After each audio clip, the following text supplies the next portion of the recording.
Daniel capítulo 5, vai nos dizer assim a palavra de Deus. O rei Belsazar deu um grande banquete a 1000 homens importantes do seu reino e bebeu vinho na presença deles. Enquanto Belsazar bebia e apreciava o vinho, mandou trazer os utensílios de ouro e de prata que Nabucodonosor, seu pai, havia tirado do templo de Jerusalém, para que ele, os homens importantes do reino e as mulheres e concubinas do rei os usassem para beber vinho. Então trouxeram os utensílios de ouro que haviam sido tirados do templo da casa de Deus em Jerusalém e beberam neles o rei, os homens importantes do reino e as mulheres e concubinas do rei. Beberam o vinho e deram louvores aos deuses de ouro, de prata, de bronze, de ferro, de madeira e de pedra. No mesmo instante, apareceram uns dedos de mão humana que começaram a escrever na parede caiada do palácio real, no lugar iluminado pelo candelabro. E o rei via os dedos que estavam escrevendo. Então o semblante do rei empalideceu e os seus pensamentos o deixaram perturbado. As suas pernas bambearam e os seus joelhos batiam um no outro. O rei ordenou em alta voz que fossem chamados encantadores, os caldeus e os feiticeiros. O rei disse aos sábios da Babilônia: aquele que ler o que está escrito na parede e me declarar a sua interpretação será vestido de púrpura, receberá uma corrente de ouro para pôr no pescoço e será o terceiro homem mais importante do meu reino. Então entraram todos os sábios do rei, mas não puderam ler o que estava escrito na parede, nem revelar ao rei a sua interpretação. Com isto, o rei Belsazar ficou muito perturbado, e o seu semblante se tornou cada vez mais pálido. Os homens importantes do reino estavam perplexos. A rainha-mãe, que tinha ouvido os gritos do rei e dos homens importantes do reino, entrou na sala do banquete e disse: que o rei viva eternamente. Não deixe que os seus pensamentos o perturbem, nem fique assim tão pálido. Há aqui no seu reino um homem que tem o espírito dos santos deuses. Nos dias de seu pai, se achou nele luz, inteligência e sabedoria, como a sabedoria dos deuses. O seu pai, o rei Nabucodonosor, sim, o seu pai, ó rei, o constituiu o chefe dos magos, dos encantadores, dos caldeus e dos feiticeiros. Porque nesse Daniel, a quem o rei tinha dado o nome de Beltesazar, se acharam espírito excelente, conhecimento, inteligência, interpretação de sonhos, declaração de enigmas e solução de casos difíceis. Portanto, chame Daniel, e ele dará a interpretação. Então Daniel foi levado à presença do rei.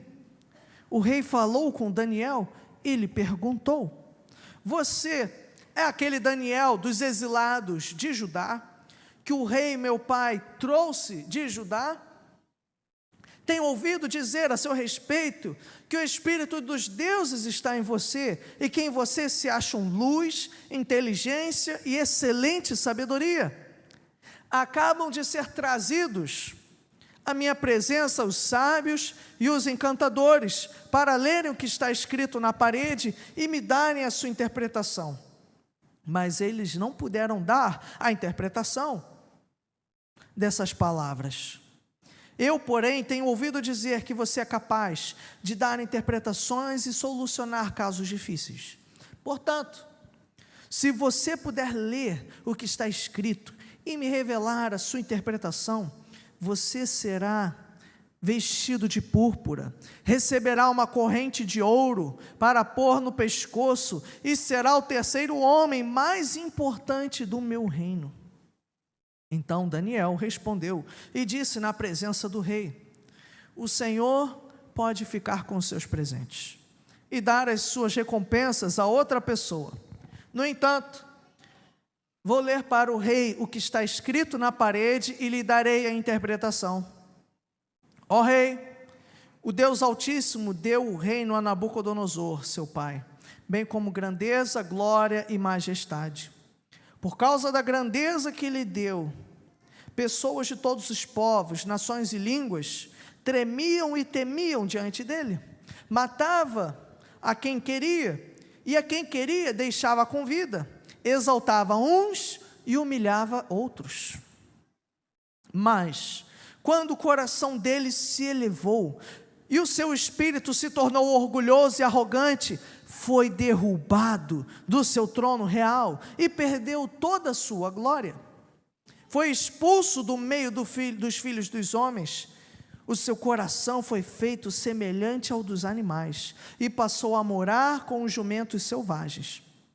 Comia capim como os bois, e o seu corpo foi molhado pelo orvalho do céu, até que reconheceu que Deus, o Altíssimo, tem domínio sobre os reinos do mundo e os dá a quem Ele quer. E o Senhor, rei Belsazar, que é filho de Nabucodonosor, não humilhou o seu coração, mesmo sabendo de tudo isso. Pelo contrário, se levantou contra o Senhor do céu, mandando trazer os utensílios do templo dele, para que o Senhor, ó rei, as suas mulheres e concubinas, juntamente com os homens importantes do reino, bebessem vinho neles. Além disso, o Senhor deu louvores aos deuses de prata, de ouro, de bronze, de ferro, de madeira e de pedra, que não veem, não ouvem e não sabem nada. Mas o Senhor não deu glória a Deus, em cuja mão estão a sua vida e todos os seus caminhos. É por isso que Ele enviou aquela mão que escreveu na parede, e o que está escrito é isto: Mené, Mené, Tekel e Parsim. Esta é a interpretação daquilo. Mené, Deus contou os dias do seu reinado, ó rei, e pôs um fim nele. Tekel, você foi pesado na balança e achado em falta. Peres, o seu reino foi dividido e entregue aos medos e aos persas. Então Belsazar mandou que vestissem Daniel de púrpura, que lhe pusessem uma corrente de ouro no pescoço e que proclamassem que passaria a ser o terceiro no governo de seu reino. Naquela mesma noite, Belsazar, rei dos caldeus, foi morto, e Dario, o medo, se apoderou do reino, quando tinha mais ou menos 62 anos de idade. Feche os seus olhos, vamos orar. Amado Deus e Pai, obrigado pela Tua palavra, Senhor. Fala conosco, Jesus, nessa noite. Tira, Senhor, toda a distração do nosso meio. Nos ajude, Senhor, do menor ao maior, ouvirmos a Tua voz, a sermos alimentados pela Tua palavra, Senhor. Fala conosco, Espírito Santo. Tira toda a angústia, todo o problema, Senhor, do meio das nossas mentes, dos nossos corações. Senhor, queremos ouvir a Tua voz. Muito obrigado por tudo. Peço-te também, Senhor, a Tua ajuda para ser fiel à exposição da Tua palavra. É o que nós te pedimos, em nome de Jesus. Amém. Podeis assentar, fique à vontade no seu lugar.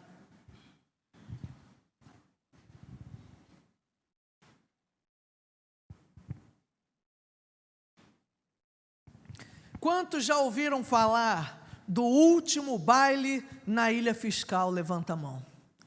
Esse baile na Ilha Fiscal foi a última grande festa que Dom Pedro II deu na Ilha Fiscal. Se você pega a ponte Rio-Niterói ou ali do centro, você consegue vê-la até hoje, a visitação na Ilha Fiscal. Simplesmente parece que foi uma festa celebrando, né, as bodas ali da princesa Isabel, e eles também abençoaram, né, prestigiaram um navio chileno que estava aqui no Brasil. E é interessante que os dados daquela festa, que foi uma festa gigantesca na Ilha Fiscal, né, os livros de história dizem que eles levaram 3 dias para cozinhar toda a comida daquela festa. Levaram 3 dias. E tem as informações de quantas garrafas, mais de 2.000 pessoas estiveram presentes. Eles chegaram a alugar, isso a gente está falando de 1889, chegaram até um gerador de energia, de forma que os jornais da época disseram que a ilha era o local mais iluminado do mundo, era a ilha com mais iluminação do mundo, por conta do gerador. Levaram 3 dias para fazer todo o banquete, e toda a cidade do Rio de Janeiro se voltou para aquele momento, que foi no dia 9 de novembro de 1889. E é interessante que conta-se a história de que o velho Dom Pedro II, ao andar por um dos salões, ele teria tropeçado no tapete, ali teria tropeçado e quase levado um tombo bruto.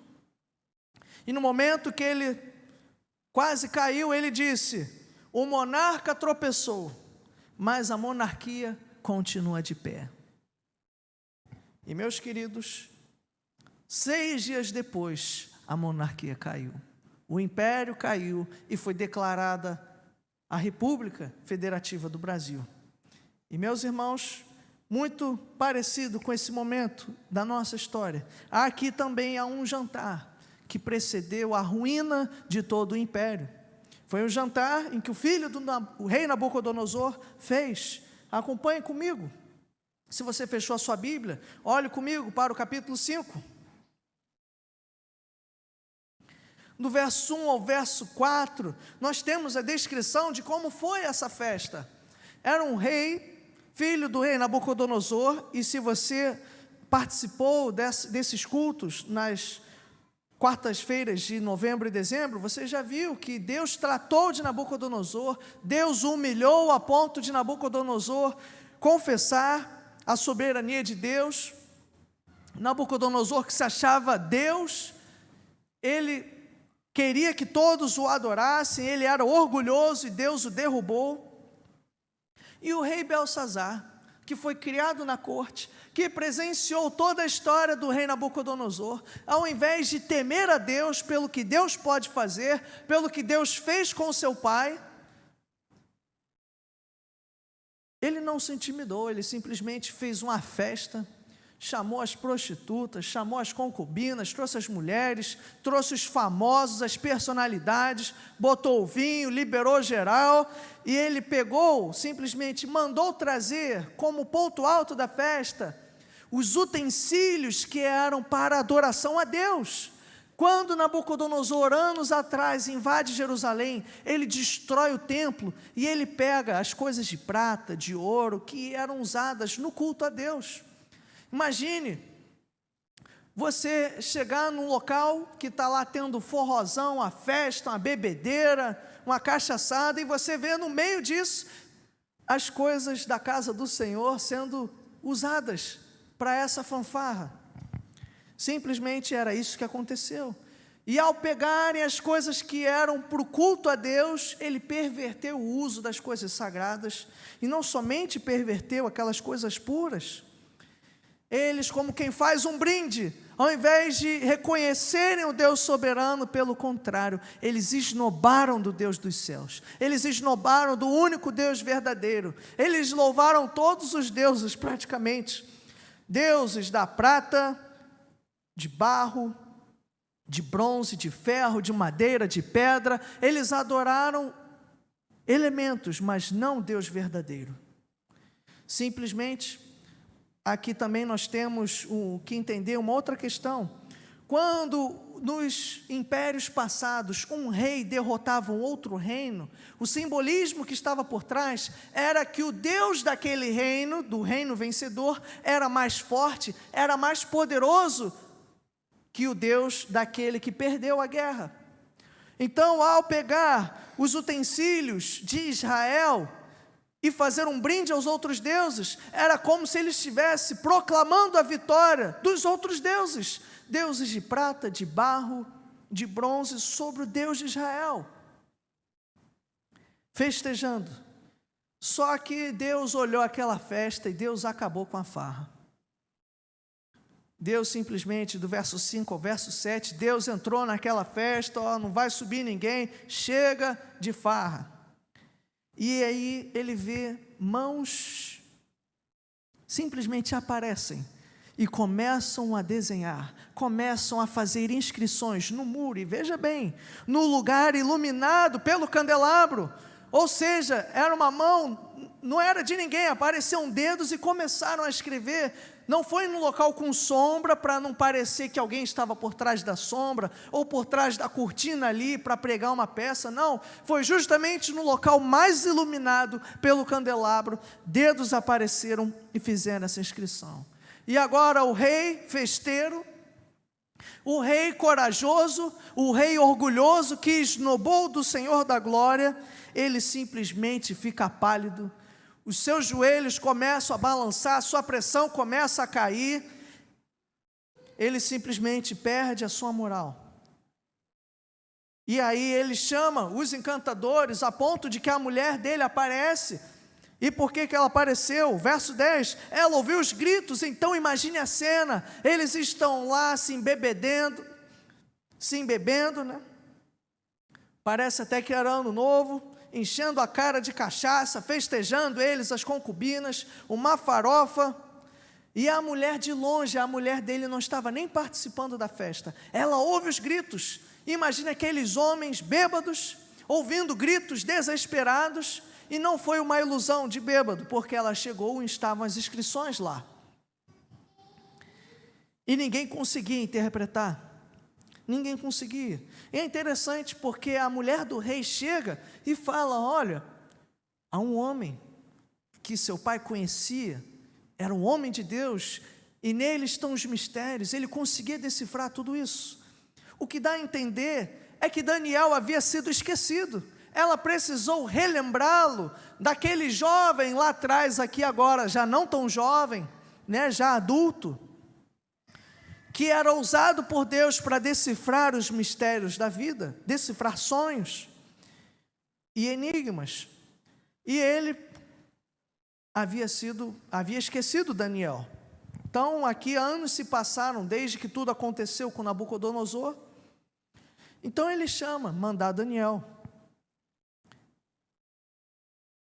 e aí ele pergunta, olha, eu tenho ouvido, Daniel, que você é capaz de dar interpretações, de solucionar casos difíceis, e aí ele faz promessas a Daniel, só que Daniel já estava cascudo, e Daniel disse, olha, você pode guardar os seus presentes, eu não quero nada. Daniel não se vendia com facilidade, quer dizer, na verdade ele nem se vendia, comparado aos outros magos, aos feiticeiros do seu reino.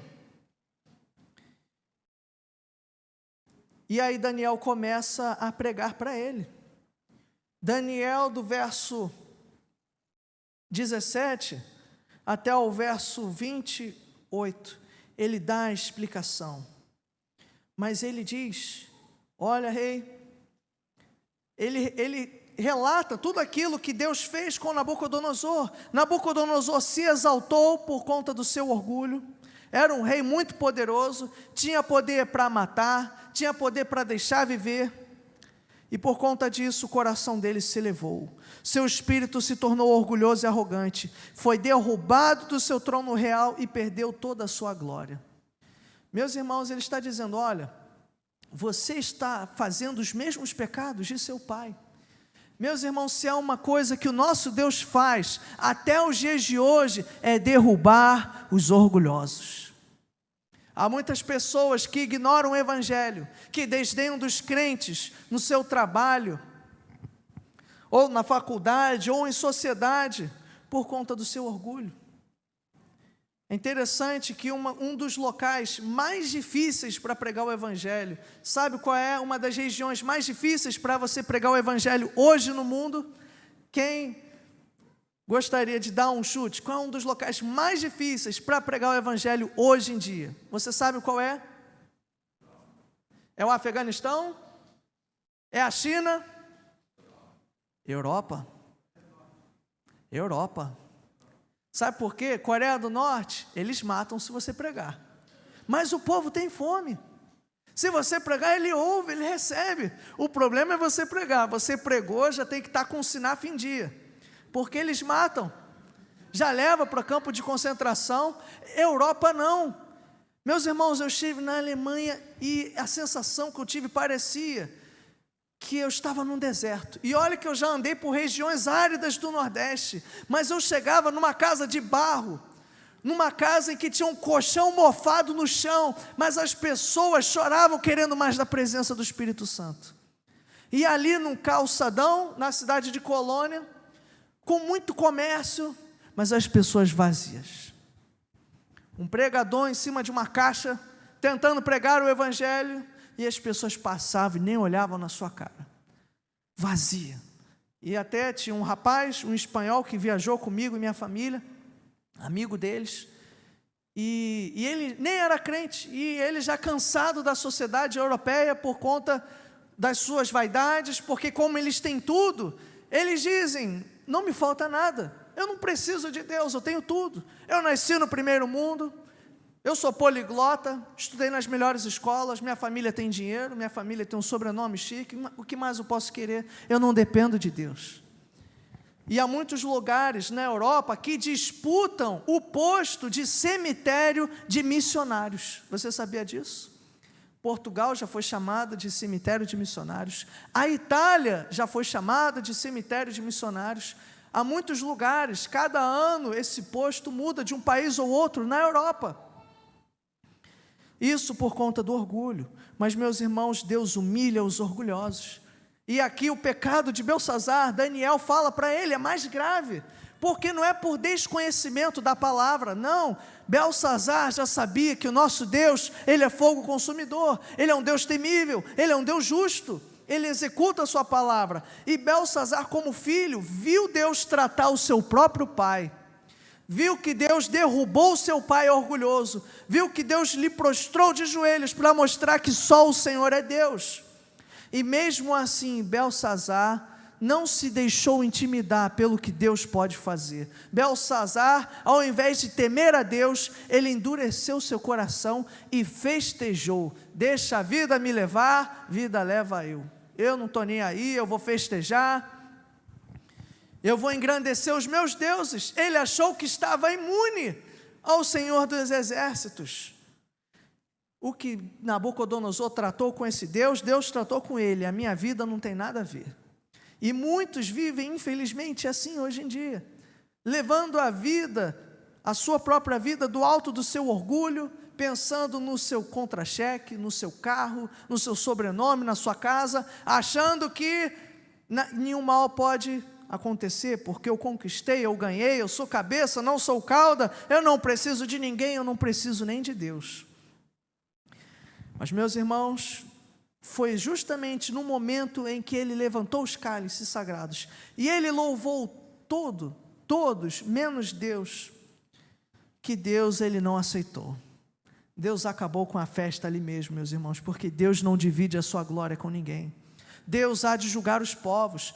A nossa missão como igreja é uma missão de adoração, não somente de nós adorarmos, mas de nós levarmos outros a adorarem a Deus. Tanto é que a palavra diz que no fim dos tempos, todo joelho se dobrará e toda língua confessará que só Jesus Cristo é o Senhor. Isso é adoração. Agora veja, uns adorarão em louvor e outros em juízo, adorarão como que lamentando, reconhecendo a força, porque, meus irmãos, Deus há de julgar o mundo. E veja, Ele não julga só o pobre, Ele julga os reis também. Deus há de fazer justiça. Deus julgou Beltsazar aqui. Às vezes a gente acha que as injustiças só acontecem com os pobres. Os ricos, infelizmente, no nosso país, subornam juízes, subornam ministros, subornam governos, compram votos. Isso é fato, mas não diante desse Deus. Na nossa compreensão, na nossa mente humana, a gente pode achar que a justiça de Deus tarda, mas não, ela vem no tempo certo. Deus julga todos, Deus julgou os reis, Deus julgou Nabucodonosor, Deus não deixaria de julgar Belsazar, Deus julgou reis e comandantes no passado, Deus pode julgar presidentes e reis hoje. É por isso que, independente de política, de sistema de governo, meus irmãos, nosso Deus é um Deus vivo. Ele está atento ao seu povo, Ele está atento ao Brasil, Ele há de julgar a pessoa que for. Tem pessoas que questionam o resultado das eleições. Meus irmãos, se foi fraude ou não, isso pouco importa. A questão é, nosso Deus sabe de todas as coisas. Sejam eleições limpas ou não, seja uma monarquia, uma república, Deus julga os governantes, Ele é o Senhor da história. Não há comandante americano, não há Xi Jinping, não há Joe Biden, não há Putin, não há Macron, não há Bolsonaro, não há Lula, que fique de pé diante do nosso Deus. Ele é o Senhor, Ele derruba os orgulhosos e Ele exalta os humildes. E aqui, simplesmente Deus, Ele já teve pavio curto. Com Nabucodonosor, é interessante, no capítulo anterior, nos capítulos anteriores, Deus dá uma chance. O julgamento de Deus veio 1 ano depois do sonho de Nabucodonosor. Deus deu uma chance de Nabucodonosor descer do pedestal, de Nabucodonosor reconhecer o seu orgulho e ser humilde e temer a Deus. Mas Deus não deu a mesma chance a Belsazar. Não foi 1 ano até o julgamento de Deus vir, foi 1 noite. Porque Belsazar já conhecia, já tinha ouvido falar desse Deus. Belsazar já tinha conhecimento do que Deus havia feito a Nabucodonosor. Meus irmãos, que nós não sejamos encontrados assim, porque às vezes a gente abusa da paciência de Deus. A gente sabe que Deus é misericordioso, a gente sabe que as suas misericórdias se renovam a cada dia, e mesmo sendo crentes, nós pecamos esperando sempre que Deus vai ser paciente conosco. Mas veja, mesmo sendo crentes, nós podemos não ser julgados por o inferno, mas Deus julga o seu povo. Muitos em Israel, mesmo salvos, sofreram nas mãos da Babilônia, sofreram nas mãos da Síria. Deus usou outros povos para castigar o seu próprio povo. Deus nos disciplina, meus irmãos.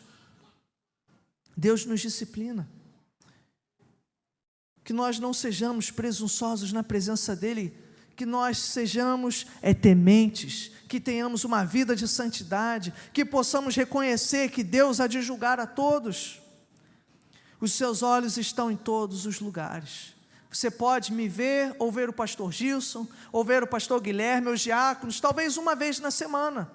Mas Deus está contigo no seu quarto. Deus está contigo no trem. Deus está contigo a caminho do trabalho. Deus está contigo até nos seus sonhos. Deus está contigo no banheiro. Deus está contigo andando no shopping. Deus sabe como cada um aqui vive. Não há como enganar o Senhor. Seus olhos perscrutam toda a terra. Mas infelizmente ainda há muitos que vivem festejando como o rei Belsazar, achando que não haverá nenhuma consequência. E veja, o rei Belsazar viu de perto o julgamento de Deus e mesmo assim ele não temeu.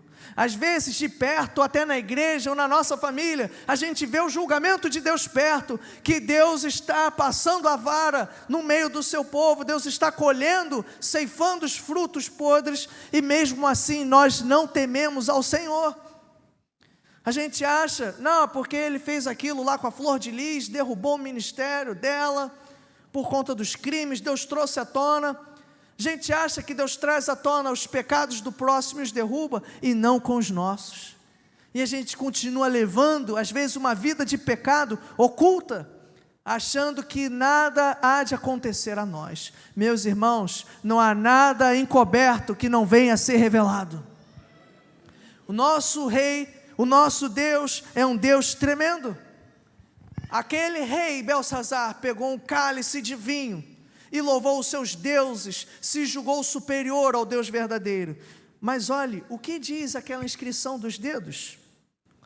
Deus contou os dias do seu reinado e pôs um fim nele, Ou seja, aquele que se julgava rei não era rei. Havia um rei maior, havia um Deus maior, e esse Deus maior, que é o rei verdadeiro, pôs fim ao reino dele. Você foi pesado na balança e achado em falta. Deus passou os olhos sobre a sua vida e viu que lhe faltava.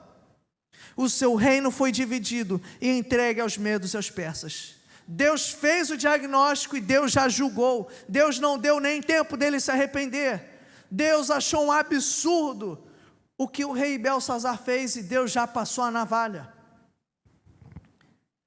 E então só deu tempo do rei Belsazar premiar Daniel, lhe entregou lá o manto de púrpura, que era raro, a cor púrpura, a cor roxa, era raro naquela época, lhe pusesse uma corrente de ouro no pescoço, lhe proclamassem que passaria a ser o terceiro no governo do seu reino.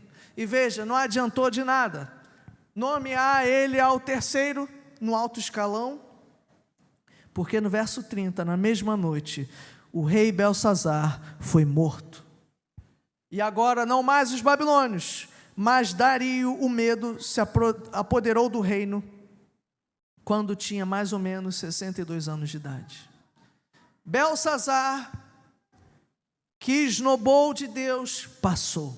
Na mesma noite, Deus dividiu o seu reino. Deus o sondou e já soltou o julgamento. Mas perceba, quem passou foi Belsazar.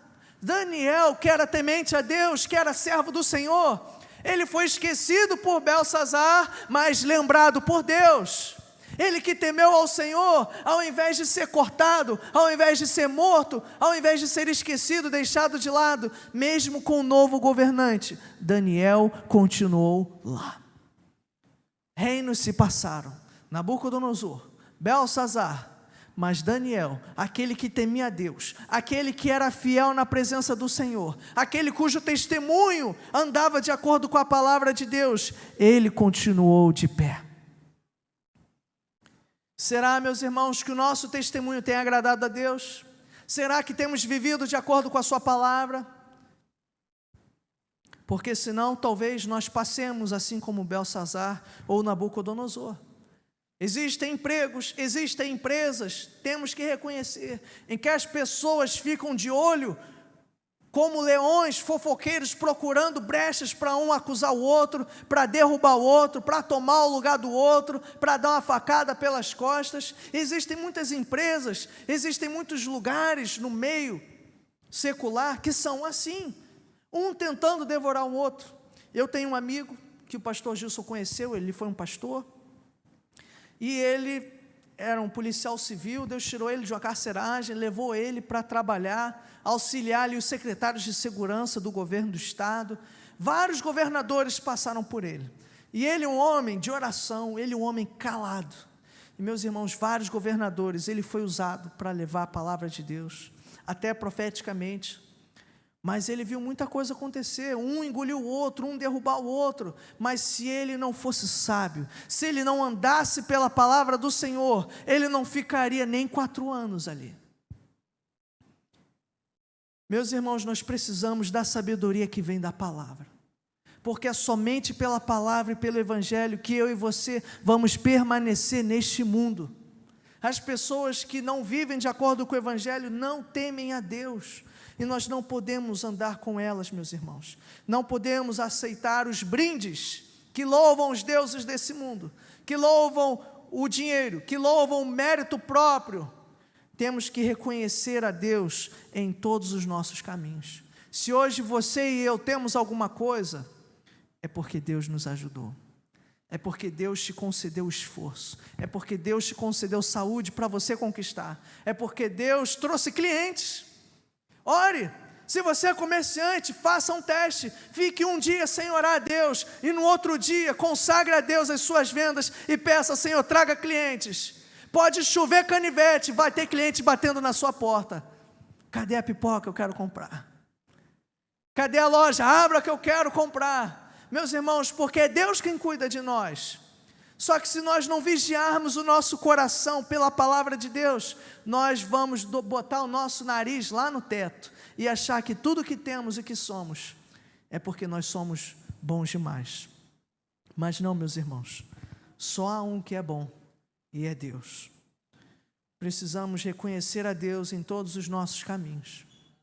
Que esse ano seja um ano de culto ao Senhor, de esforço nosso para louvar e engrandecer o nome dEle. Este rei não reconheceu e foi cortado. Precisamos levar a palavra de Deus a todas as pessoas neste mundo, para que elas possam reconhecer a Deus também, porque Deus há de julgar os povos. Deus julgará a todos, meus irmãos, não há ninguém fora do juízo de Deus.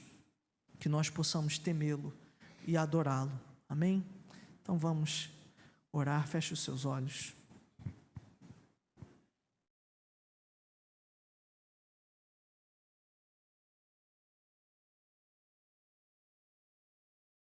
Amado Deus e Pai, te louvamos, Jesus, pela Tua palavra, pelo Teu amor, pela Sua graça e pelas Suas misericórdias.